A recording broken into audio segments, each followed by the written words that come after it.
as you can see, the drainage, this rhino, the one on the other side of the drainage line, look like the same rhino that you normally see around here. Unfortunately today they're all three. Most of the time there were all four in total, 4 up to 5. She's a female more. That is a male. Female, she's just moving on the front of the male towards the tarmac itself, more into the right. Rhino is an amazing species. Most of the time they're getting active by this time of the day, and also more at night. If it's very hot during the day, rhino most of the time they prefer to be around water holes to cool themselves. As you can see, they're more dark gray in color. They don't have any color that reflects sun itself. For themselves to cool down, they have to go down towards the water hole and check themselves wallow in the mud. That helps to cool down the body, and also when they're moving around the area, because a lot of mud on their back, the sun, it will be not so easy to access to the skin. They have a layer of the mud that really protects themselves from the sun itself. Very amazing, very clever species. Buffalo do the same. Warthog also do the same. Rhino is also one of the species that really prefer mud. Elephants also is do the same. Really go towards the water hole, spray themselves with mud.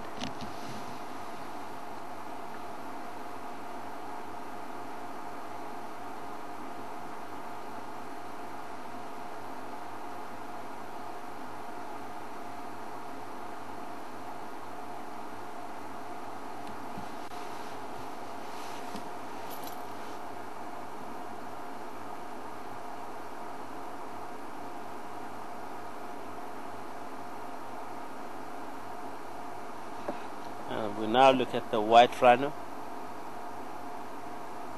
A white rhino. Two types of rhino that sometimes we might come across, but very seldom to see the other one, which is called black rhino. Since I've been here, I haven't get to spot a black rhino. I've said once in my life, but I haven't able to see them. We're dotting into the bush. Furthermore, from the area that we have doesn't have traversing right in Befesuk is where I have seen black rhino before. Very common for here where we are to see these white rhinos. Sometimes they hang into the group normally, and you can see rhino up to 10, 20, rhino up to 40 together in the area where quite a lot of rhino. And mainly you find a dominant male will be the one that scent mark around the area and try to mate with the female most of the time.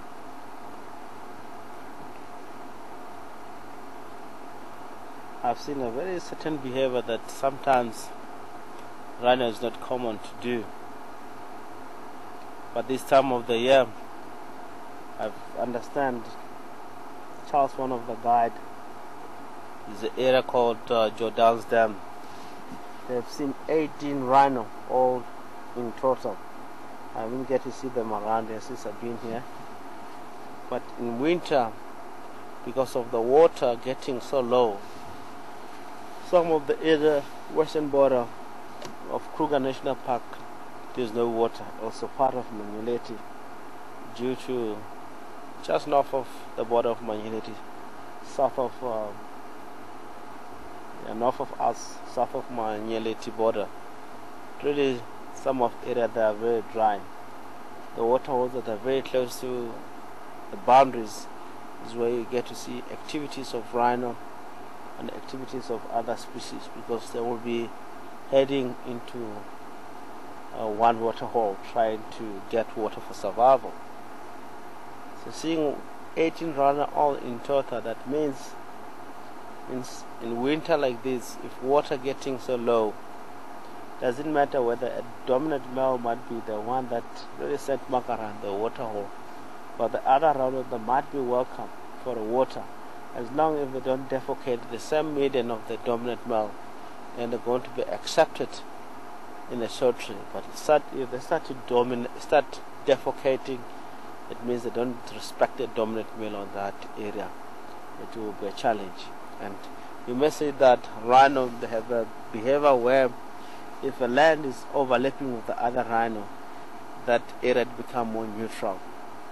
Each and every rhino can be on that area, for the reason because quite few rhino or dominant male that enter in that area. It will become neutral for them. They won't defecate and set mark on that area. Each and every rhino, it will be welcome to enter in that area. This is how they operate. It's a very amazing species.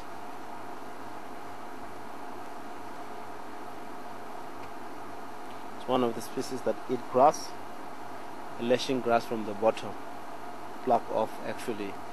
You can see wherever the runner might be, or wherever the runner been, you just check on the grass itself, it tends to be more flat.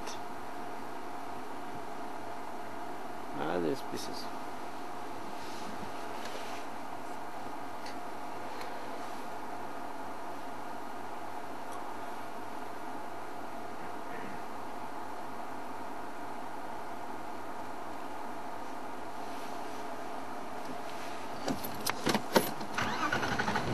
Let's see Jacob what he's going to do here. Yeah, it's on the clock.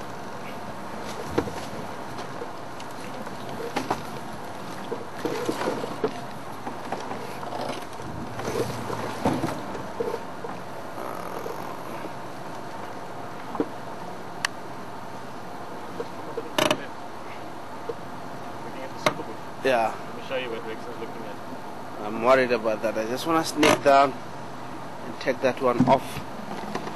It's one of the problems with the tires into the area.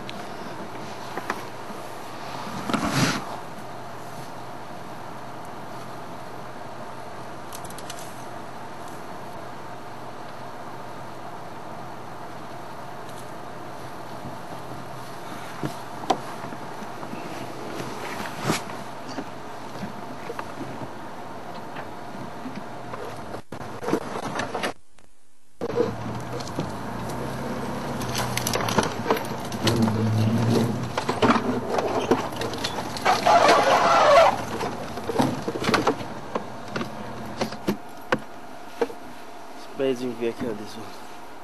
Very lucky the way it really crossed all this drainage line. They're not very wide, very short, but the vehicle itself can go wherever they need to go. Oh, look at the oxpecker at the back. Red-billed oxpecker are very common to see them around the area. We have two types of oxpecker. Most of the time, the yellow-billed oxpecker is very common to find on the breeding head of buffalo. Over 500 buffalo altogether. If you really check around there, you might get to see the yellow-billed oxpecker. They're a very endangered species, but I've seen it around in the area. Oxpecker that really likes to camp on big animals as rhino, buffalo, but very seldom to see oxpecker going for elephant. The reason the skin is very, very tough.